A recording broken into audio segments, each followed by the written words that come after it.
안녕하세요. 저는 20대에 세 자녀를 둔 50대 여성입니다. 다들 저출산이다, 비혼이다 하던 마당에 자식이 셋이면 저도 나름 애국자 아닌가요? 저 어렸을 적만 하더라도 애 셋은 기본에 넷, 다섯도 드물진 않았는데 언젠가부터 외동아이들을 선호하기 시작하더니 이제는 자녀 셋은 많다는 소리를 듣는 정도가 되었다 싶습니다. 제 주변만 봐도 다들 외동 아니면 많아봤자 둘 정도밖에 안 되거든요. 하기사 저도 자식 셋을 낳아 기르는 게 쉽지는 않았네요. 밖에서 사회생활하면서 아이들까지 챙기는 게 여간 힘든 일이 아니었거든요. 남편 혼자 벌어서는 다섯 식구가 먹고 살기 빠듯한 탓에 집에 보탬이 되고자 어쩔 수 없이 해야만 하는 일이었지만 막상 일 때문에 아이들에게 소홀할 때면 저는 모자란 엄마가 된 것 같아서 늘 죄책감을 느낄 수밖에 없었습니다. 엄마들은 왜 별걸로 다 미안함을 느끼는지 자식들 앞에서 저는 늘 죄인인 것만 같네요. 그래도 없는 살림에 알뜰살뜰 살면서 자녀 셋을 무사히 키워냈어요. 애가 셋이면 식비만 해도 적은 돈이 아니기에 미처 학원 보낼 여력까지는 안 돼서 제가 학습지 교사 일하면서 얻은 학습지들로 아이들 직접 가르치면서 키웠습니다. 대학도 못 나온 제가 누구를 가르칠 깜냥이 되나 싶었지만 저를 믿고 따라주는 아이들을 믿으며 십수년을 그렇게 살았네요. 다행히도 큰아이가 좋은 성적으로 대학 입시에 성공을 하면서 그 다음 둘째, 셋째는 저도 자신있게 붙었는지 한결 수월해졌죠. 덕분에 나머지 아이들까지 큰 문제 없이 가르쳤고 세 아이 모두 원하는 대학에 들어갈 수 있게 되었습니다. 가르치는 게 전부는 아니니 잘 따라준 아이들 덕분이겠지만 그래도 저도 꽤 못하지는 않았나 보다 생각했죠. 저희 아이들이나 남편은 그런 제 노고를 알아주지만 아닌 사람들도 있더라고요. 돈이 없어서 어쩔 수 없이 시작한 아이들 공부였지만 그걸로 주변에서 괜한 핀잔도 많이 받곤 했었습니다. 제가 형편상 대학을 못 나오기는 했어도 학창시절에 공부는 꽤 잘했었거든요. 그런데 상고 나와서 주판이나 두드리던 주제에 뭘 가르치겠냐며 비웃는 사람들도 많더라고요. 그중 하나가 바로 저희 동서였었죠. 여유 있는 집안에서 막내딸로 태어난 동서는 대학까지 무사히 졸업한 사람이었고 이 일 저 일 전전하던 저와 달리 좋은 회사 다니면서 커리어 우먼처럼 살던 사람이었어요. 그래서 그런지 두릅장도 없는 저를 참 많이 무시하곤 했었습니다. 그동안에도 동서가 저를 탐탁치 않아 하는 건 알고 있었지만 대체 왜 그러는지 그 속을 전부 알 수는 없었어요. 만약 제가 동서보다 아래였으면 진작 얘기를 했을지 모르겠지만 그나마 제가 윗사람이라 대놓고 무시를 할 수 없을 테니까요. 그래도 한 가족이고 알고 지낸 지 벌써 십수년이 되었으니 이제는 그런 편견도 좀 사라지지 않았을까 생각했었죠. 그런데 한번 자리 잡은 편견은 쉽게 사라지지 않는 건지 동서는 여전히 저를 속으로 무시하고 있었고 그래서 결국 그 사단이 나고 말았네요. 그 얘기를 하려면 아무래도 먼저 제 얘기를 조금 해야겠네요. 저는 동생만 셋이 있던 사남매 집안의 제일 큰 장녀였습니다. 장사하시던 저희 부모님은 열심히 사셨지만 그리 넉넉한 형편은 아니었고 장녀였던 저는 그런 집안 사정을 일찍 깨우친 편이었습니다. 집안 형편을 알아서 그런지 일찍 철이 들었던 저는 부모님 주머니에 여유가 없다는 것을 알고 있었어요. 그래서 동생들이 괜히 뭐 사달라며 투정 부리고 보챌 때마다 부모님 대신 동생들을 말리곤 했었죠. 부모님은 늘 장사를 하느라 바쁘셨고 저는 부모님 대신 동생들을 돌봐야 했어요. 그래서 항상 제가 동생들의 보호자가 되어야 한다 생각했던 것 같습니다. 그랬던 저는 어려서부터 동생들을 앉혀두고 직접 공부를 가르치곤 했었습니다. 제가 머리는 나쁘진 않았던지 학교에 들어가기 전에 한글도 혼자 깨우친 덕에 제 동생들도 저처럼 가르치곤 했었어요. 돈이 없으면 무시를 당하는 세상이었으니 공부라도 잘해야 학교에서 무시를 덜 받겠구나 싶었거든요. 그렇게 일찍부터 동생들을 직접 가르쳤던 저는 제가 먼저 학교에 들어가서 배워온 것들을 늘 동생들에게 알려주곤 했습니다. 부모님이 자식들에게 세세하게 신경 써주실 여력이 안 되니 제가 그렇게라도 동생들을 챙기고 싶었거든요.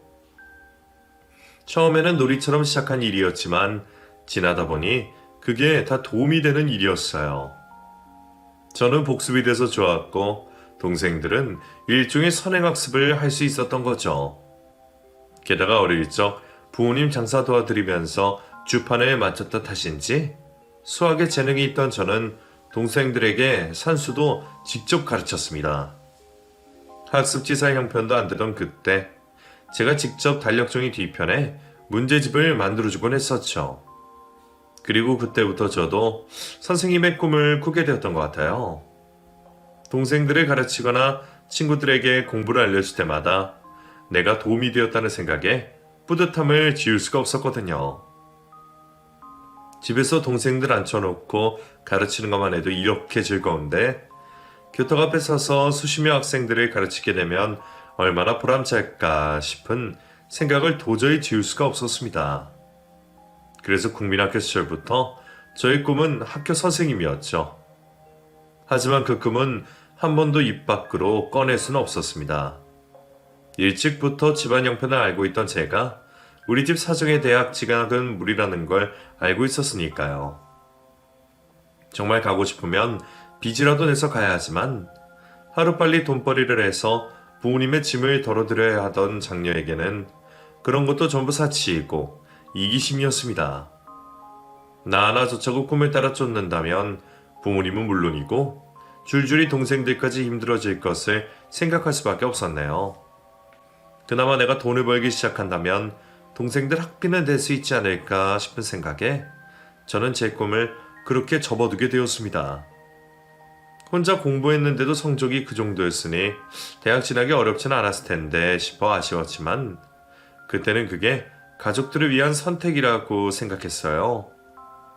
제 사정을 아시는 선생님들은 그런 저를 너무 아쉬워하셨지만 아쉬워할수록 저만 힘들어지는 법이었습니다. 결국 돈을 벌 생각에 상고에 들어가게 된 저는 상고를 졸업하고 회사 격리일을 시작했어요. 그 시절 격리는 하루 종일 돈 계산을 하고 회사 잡일까지 하면서도 박봉을 받아야 했지만 제 형편에 취직이나 한 것이 다행인 일이었어요. 저와 비슷한 형편의 다른 친구들은 전부 공장에 들어가거나 몸쓰는 일을 해야 했으니 저는 운이 좋은 케이스였죠. 그저 일할 수 있음에 감사하며 열심히 회사 생활을 했습니다. 그나마 회사가 1시간 거리에 있던 탓에 저는 매일 걸어서 출퇴근을 했고 그렇게 버스비 한 푼까지 살뜰히 아껴서 집안에 보탬이 되려 노력했어요. 그 덕분에 둘째 동생은 저와 달리 무사히 대학에 진학할 수 있었습니다.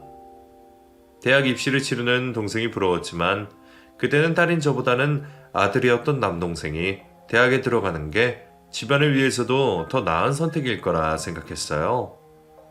그 시절에는 아들이 집안을 이끌어야 하는 시절이었기에 그런 일들이 당연했습니다. 그런데도 착한 제 동생은 자기 대신 제가 대학에 갔어야 한다며 늘 미안했었죠. 내가 아니라 누나가 공부를 했어야 하는데 누나보다 한참 모자란 내가 누나 돈으로 대학 들어간다는 게 마음이 편치 않아. 그런 소리 하지 마. 너는 우리 집 장남이야. 나는 정말 괜찮으니까 가서 공부 열심히 해. 알겠지? 말이라도 그렇게 해주는 동생에게 얼마나 고마웠는지 몰라요. 그런 동생은 제게 미안한 만큼 정말 열심히 대학 생활을 했습니다. 덕분에 장학금도 몇 번 타서 제 길을 살려주었죠.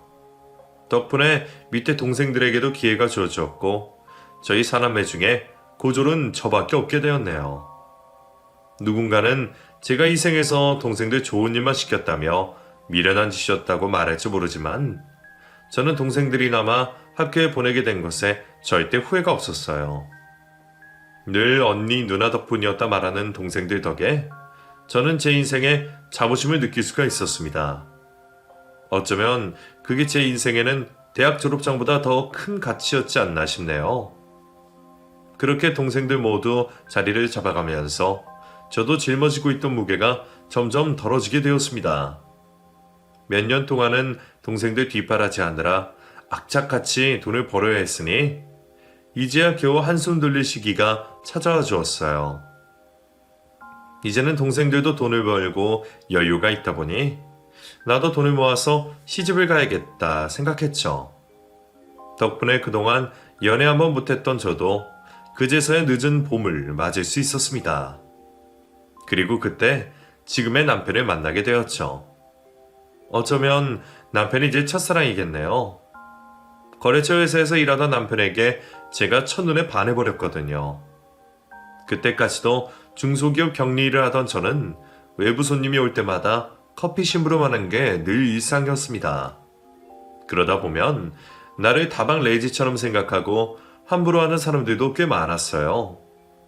아무리 시절이 시절이라 해도 당하는 입장에서는 기분이 좋지 않았죠. 그런데 저희 남편은 그러지 않았어요. 하청업체 직원인 제게 늘 깍듯하게 대하고 친절했거든요. 어쩌면 당연한지도 모르는 그 존중과 대우가 처음이었던 저는 그 남자에게 호감을 느낄 수밖에 없었습니다. 그리고 그 마음이 저 혼자만이 아니었던지 그렇게 저희는 교제를 시작하게 되었죠. 남편의 친절함에 반했던 제가 남편을 사랑하게 된 계기는 남편이 저를 대하는 태도 때문이었어요. 남편은 좋은 대학 나와서 좋은 회사 다니던 인재였고 저는 고졸의 작은 회사 격리였기에 남들이 보기에도 저희 두 사람의 균형이 맞지 않았을지 모릅니다. 하지만 남편은 제가 고졸이라는 이유로 무시를 하거나 깔본 적이 단 한 번도 없었어요. 자신도 여유가 없었더라면 대학은 꿈도 꾸지 못했을 거라며 오히려 동생 셋을 가르쳐 대학까지 보낸 저를 자신보다 대단한 사람이라 말해주곤 했었죠. 누가 저를 존경한다고 말해주었던 건 아마 남편이 처음이었을 거예요. 가족들도 아닌 사람이, 그것도 남자가 나를 존경한다고 말해주니 제 가슴이 얼마나 뛰었겠나요. 그렇게 저희는 결국 결혼까지 성공하게 되었습니다. 그리고 그 결혼이 제 인생에서 가장 잘한 일이었죠. 혹시나 홀 시어머니께서 잘난 아들이 고졸 며느리 들였다고 반대하실까 걱정했던 저는 시어머니를 뵙고 나서 그런 걱정을 지워버렸습니다. 저희 남편이 누구를 닮았나 했더니 생김새며 성품까지 저희 어머니를 쏙 빼닮았던 거더라고요. 어머니는 고졸의 가난한 집 장녀인 저를 누구보다 반겨주시며 큰 며느리로 인정을 해주셨습니다. 아들만 둘이라 늘 며느리를 잘 보기를 기도하셨다면서 말이죠. 집안에는 원래 여자가 잘 들어와야 하는 거야. 세상 큰일들이 남자들 손에 들어가는 것 같지만 그게 아니란 말이야. 남자들이 큰일 한다고 미처 못 보는 것들을 신경 쓰고 챙기는 게 우리 여자들 아니냐? 그러니까 남자들이 큰일을 할 수 있는 건 전부 여자들 덕분이야. 우리한테도 시켜만 주면 잘할 수 있는 걸 기회가 없어서 그런 거 아니겠니? 그런데 우리 큰 며느리는 동생들 뒷바라지하고 이렇게 야무지고 성품도 좋으니 내가 더 걱정할 것도 없겠구나. 모자란 저를 반기며 맞아주시고 그런 말씀을 해주신 어머니께 얼마나 감사하고 또 감사했는지 모릅니다.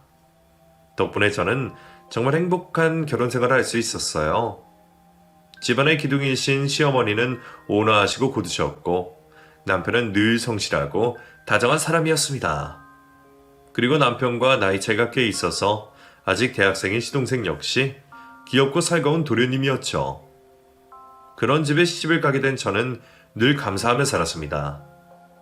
이런 남편, 이런 시댁 만난 것은 전부 천운이라 여겼어요. 친정에서는 장녀라는 이유로 늘 베풀고 남을 챙기기만 하던 제가 시집 와서는 늘 받기만 했거든요. 제가 어리석어서 며느리돌이 잘 못해도 시어머니께서는 늘 예뻐만 하셨어요. 그게 늘 감사하고 죄송했던 저는 제 밑으로 동서가 들어오면 그만큼 잘해주고 싶은 마음이었습니다. 늦둥이 시동생이 언제 결혼을 하게 될지는 모르겠지만 그때 되면 저희 시어머니도 나이 들어 힘드실 테니 제가 어머니 대신 제가 받은 만큼 새 식구를 챙겨줘야겠다 생각해왔죠. 그리고 결국 제가 시집을 온 지 10년 만에 시동생이 결혼을 하게 되었습니다. 시동생이 저보다 5살 더 어렸고 동서는 그보다 4살이 더 어렸었어요. 저희야 20대 중반에 결혼을 했지만 그 두 사람은 사회생활하다가 연애한 지 한참 만에 결혼을 하게 되었어요. 사실 동서와 시동생은 같은 대학교에서 만난 사이였어요. 시동생이 저희 남편 따라서 같은 대학에 진학했으니 두 사람이 저희 남편 후배였죠. 시동생이 남편보다 공부를 좀 더 잘했다고 들었는데 주변에서 서울대 가라고 하는 걸 두고 자기 형 따라서 같은 학교에 진학을 했다더라고요. 사실 원래 그 형제가 참 우애가 좋거든요. 성품이 좋으신 시어머니 가르침도 있었겠지만 시어머님이 일찍 돌아가시는 바람에 어린 동생을 챙기던 형을 시동생이 많이 따랐거든요. 그래서 주변 만류에도 형 따라서 같은 학교 가겠다고 진학을 했죠. 그리고 군대에 다녀온 뒤로 같은 학교 신입생인 동서를 만났답니다. 그렇게 두 사람은 대학 시절부터 오랫동안 만나다가 늦은 결혼을 하게 되었답니다. 듣기로는 좋은 대학 나와서 사회생활하던 동서가 일찍 결혼하기를 꺼려했다고 들었었네요. 아무래도 여자들은 결혼하면 일과 가정 사이에 균형을 잡기가 어렵다 보니 힘들게 공부해서 좋은 직장 들어간 동서 입장에서는 결혼이 쉬운 결정이 아니었을 겁니다. 그래서 두 사람은 30이 되어서야 결혼을 했고 덕분에 저는 벌써 3자녀를 본 뒤에야 동서를 맞이하게 되었습니다. 무려 10년을 기다려 맞이한 동서였기에 저는 시동생의 결혼 소식이 너무 기쁘고 설레었습니다. 동서가 들어오면 무조건 잘해주겠다고 생각했었기에 나이 차이도 많이 나는 동서를 제 막내 동생처럼 잘 챙겨주고 싶더라고요. 어차피 살림이야 내가 더 잘할 테니 괜히 시켜먹거나 부려먹을 것도 없고 그저 잘해주고만 싶었어요. 하지만 그런 저의 기대는 이루어질 수가 없었습니다. 이상하게도 동서는 처음부터 저를 싫어하는 듯 했습니다. 처음에야 대면한 것이 어색해서 그런 것이겠거니 제가 윗사람이라 불편한 거겠거니 했는데 시간이 흐르고 세월이 흘러도 여전한 동서를 보면서 저도 동서가 저를 반기지 않는다는 걸 인정할 수밖에 없었습니다. 식구들 다 같이 있는 자리에서는 어쩔 수 없이 인사도 하고 대화도 하지만 단둘이 있을 때면 늘 자리를 피하거나 제가 말 붙이는 것도 별로 내키지 않는 듯 늘뚱이 있곤 했었어요. 막내딸이었다고 들었기에 원래 성격이 그런 건가 싶었지만 시어머니나 저희 남편에게 하는 것을 보면 그건 또 아닌 것 같더라고요. 어머니, 둘째였어요. 어머니, 날이 많이 추워졌는데 목도리하나 필요하시죠? 이거 제가 월급 받아서 산 거예요. 비싼 거니까 꼭 다른 사람 주지 마시고 어머니 하셔야 해요. 아셨죠? 그래. 우리 막내가 영원데 당연히 그래야지. 고맙다. 아, 그리고 이건 아주버님 넥타이인데 저희 남편 거 사는 김에 같이 샀어요. 전부터 받기만 해서 늘 감사하고 죄송스러워서요. 어머, 우리 남편 것까지 챙겼어? 안 그래도 되는데. 동서 고맙네.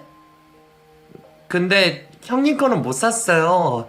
제가 형님 취향을 아직 잘 몰라서 못 고르겠더라고요. 말만 해도 고맙지 뭐. 어떻게 나까지 챙겨. 나는 괜찮아. 그런 말들도 처음에는 정말 그런 줄 알았지만 비슷한 상황들이 매번 반복되다 보면 눈치 없는 저도 알아차릴 수밖에 없었어요. 식구가 몇이나 된다고 나만 왕따시키고 차별하는 듯한 동서의 행동이 서운했지만 그렇다고 제가 어린 동서에게 섭섭한 티를 낼 수도 없었습니다. 동서가 대체 왜 그러는지는 모르겠지만 아마 어머니는 어른이시고 저희 남편은 자기 선배라 그러나 보다 생각할 수밖에 없었죠. 하지만 한 집 식구들 사이에서 그런 상황들이 반복될수록 남편이나 시동생이 눈치를 채는 일들이 자꾸 생기고 그러다 보면 저는 괜히 스스로 기가 죽곤 했어요. 한 번은 남편이 제게 동서와 사이가 나쁘냐 물어보는데 제가 뭐라고 해야 할지 참 난감하더라고요. 근데 당신 혹시 재수 씨랑 무슨 일 있었어? 무슨 일이라니? 없는데 왜? 아니, 전부터 종종 느낀 건데 재수씨가 당신을 불편한 것 같아서 선물도 매번 당신 것만 없고 당신이랑 단둘이 있는 걸 일부러 피하는 것 같더라고. 그러고 보면 다 같이 있을 때도 당신한테 굳이 먼저 말 걸진 않잖아? 당신이 먼저 말 붙이지 않는 이상 재수씨가 그러는 경우는 거의 없던데. 당신이 재수씨 괴롭힐 사람은 아니지만 혹시 두 사람 싸우기라도 한 건가 해서 말이야. 아니야, 싸우기는 무슨. 당신 말대로 대화도 별로 없는데 싸울 일이 뭐가 있어. 무슨 말이라도 나누고 교류가 있어야 섭섭한 일도 생기고 싸우는 거지. 내가 동서한테 기분 상하게 하거나 한 건 없어. 나도 동서한테 별 감정은 없고. 나도 당신이 잘못했다는 건 아니야. 당신이 남들한테 미움받을 스타일도 아니고 그런 건 나도 알지. 근데 다만 내가 눈치챌 정도로 두 사람이 어색해 보여서 말이야. 식구가 많지도 않은데 다 같이 친하게 지내면 좋으니까. 안 그래? 그렇지. 당신 마음 알아. 내가 동서한테 더 다가가 볼게. 미안해, 여보.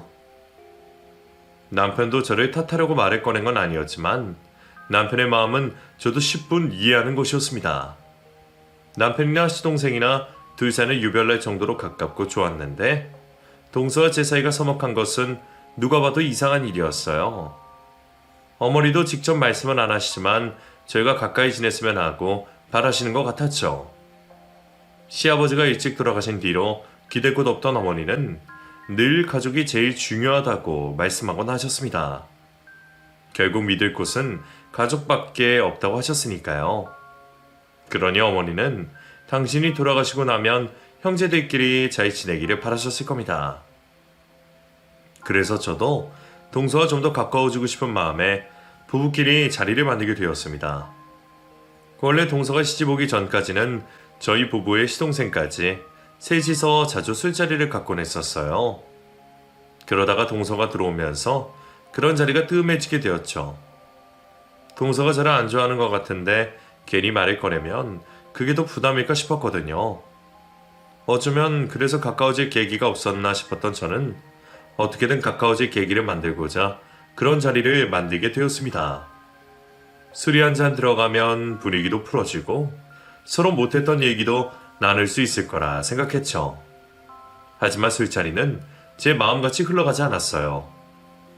동서와 가까워져 보려고 만든 자리였고 남편과 시동생도 그걸 알기에 저희를 도와주려 했지만 술자리 내내 동서는 학창시절 얘기만 할 뿐이었습니다.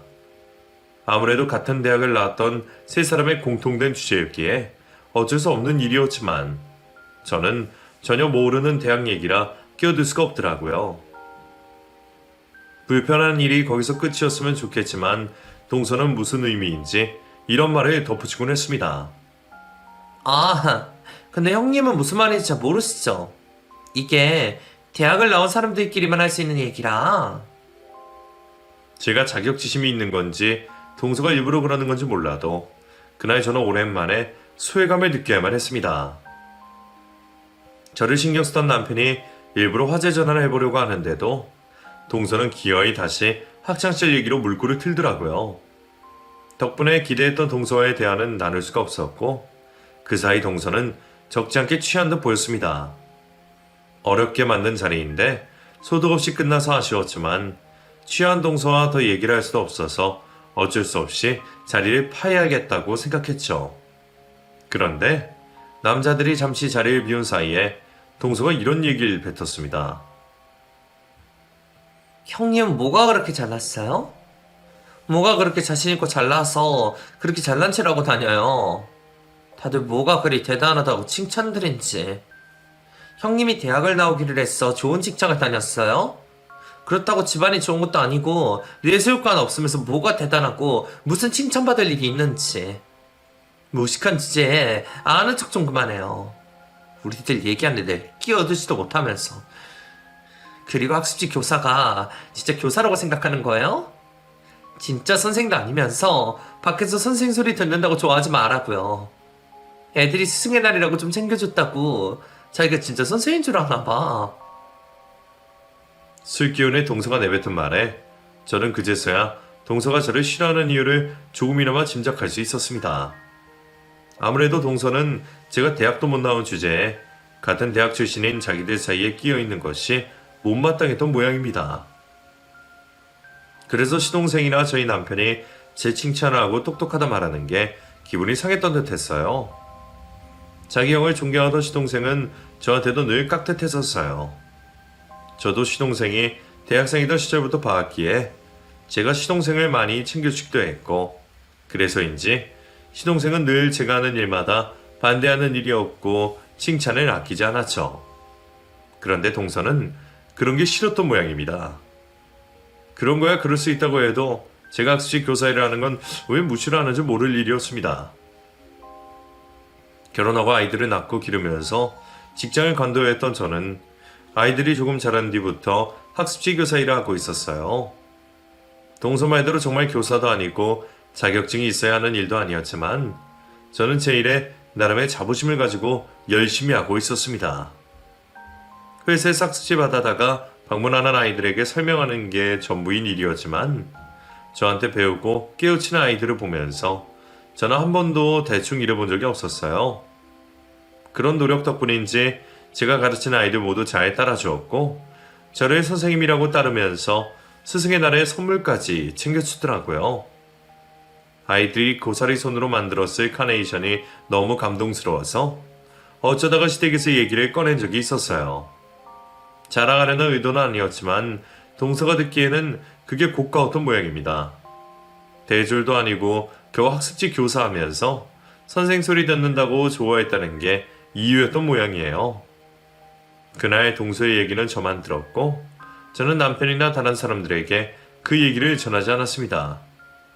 스레서 깬 동서에게도 굳이 얘기하지 않았죠. 누가 들어도 기분이 상할 실언이었고 저도 화를 내려면 충분히 화낼 만한 일이었지만 기분 좋자고 만들었던 자리에서 불미스러운 일이 생긴다는 건 바라지 않았습니다.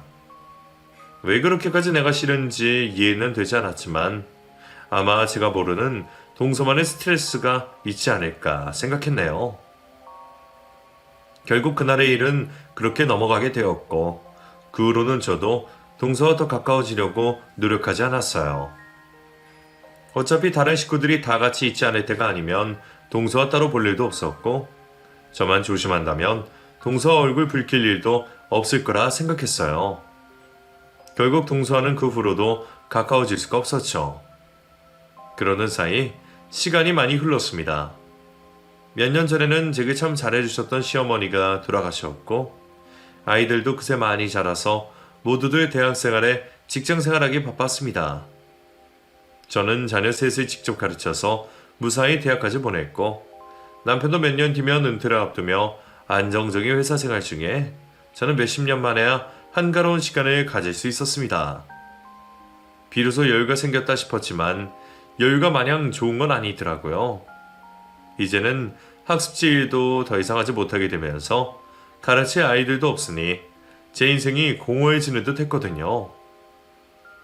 아직 한참 남은 인생인데 앞으로는 뭘 해야 할까 걱정이었어요.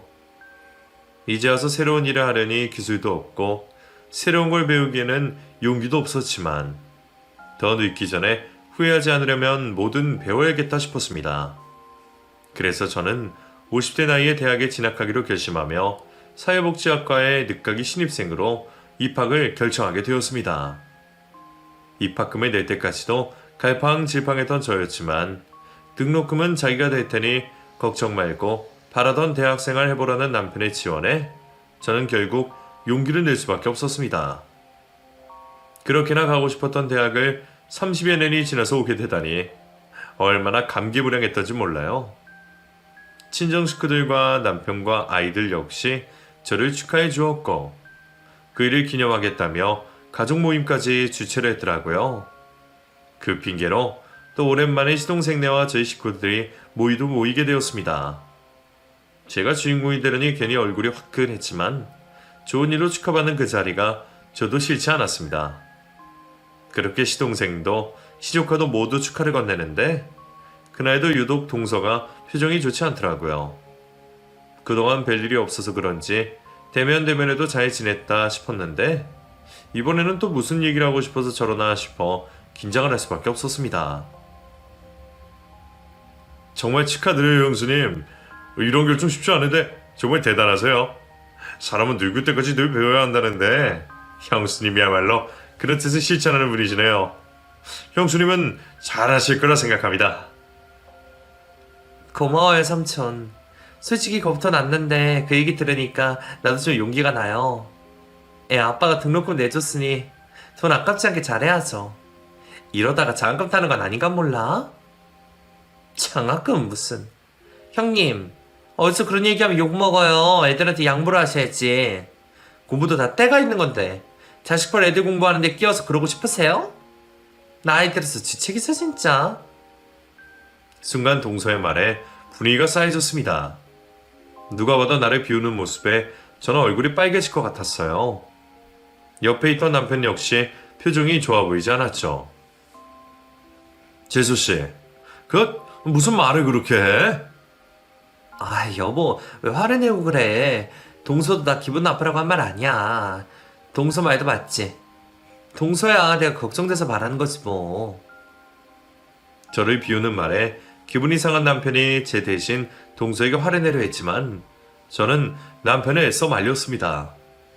괜히 좋은 자리를 동서 때문에 망치고 싶지도 않았고 의좋은 두 형제 사이가 멀어질까봐 걱정할 수밖에 없었거든요. 결국 그날의 자리는 유야무야 끝이 났습니다.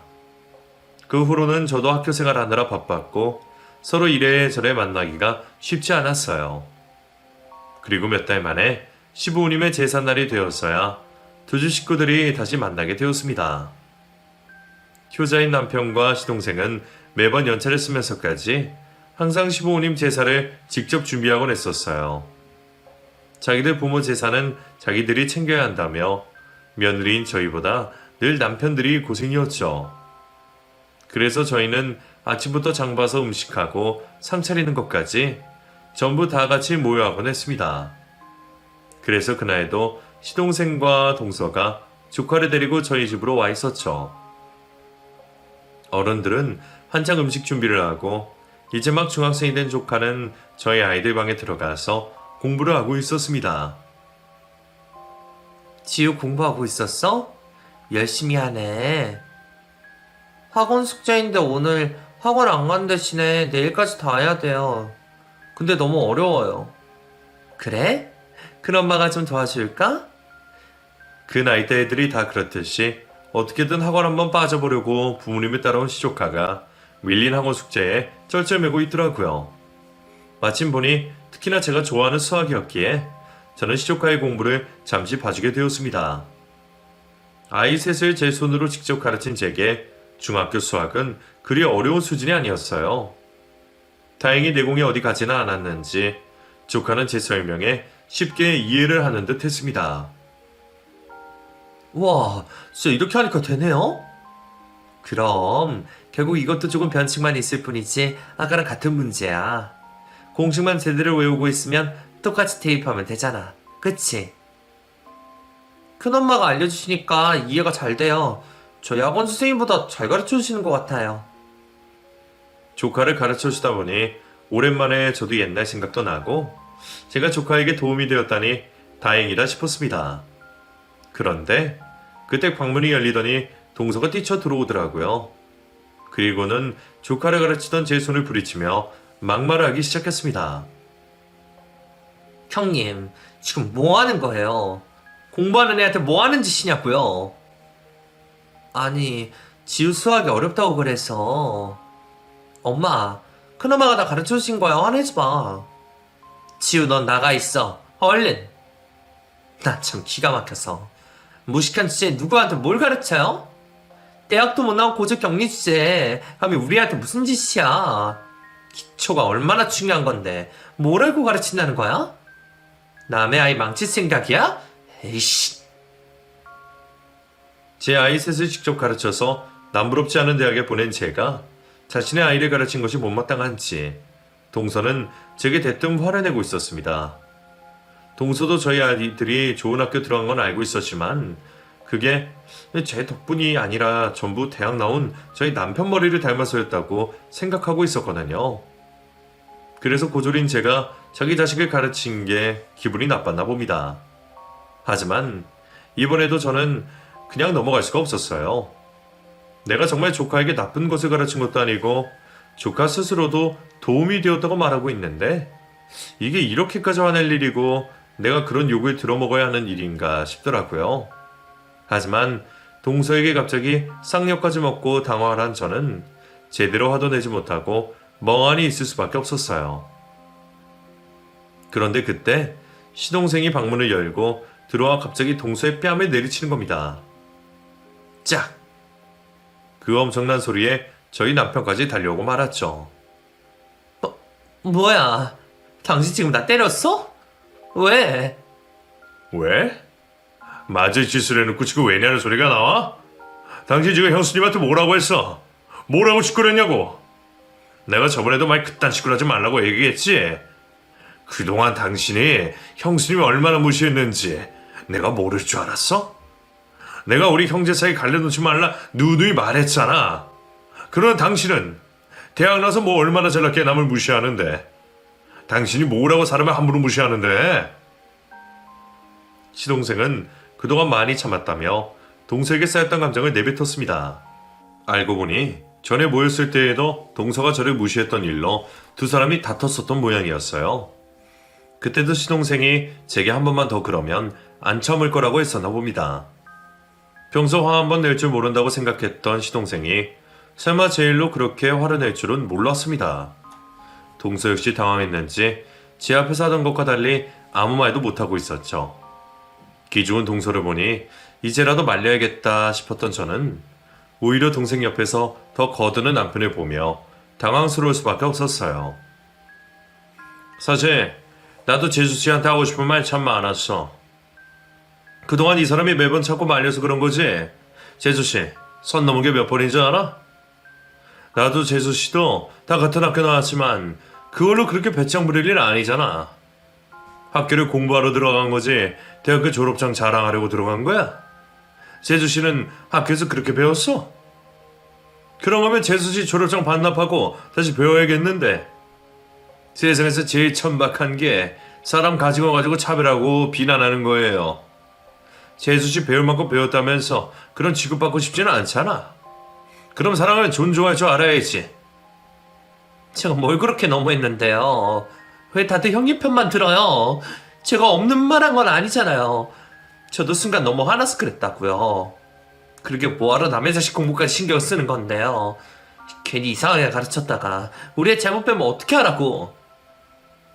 당신 아직도 정신을 못 차렸어? 형수님이 뭐가 모자라서 애를 잘못 가르치겠어. 형수님 20년 가까이 애들 가르치셨잖아. 그리고 자식들 다 좋은 대학 보냈잖아. 그거 다 형수님이 가르쳐서 그런 거야.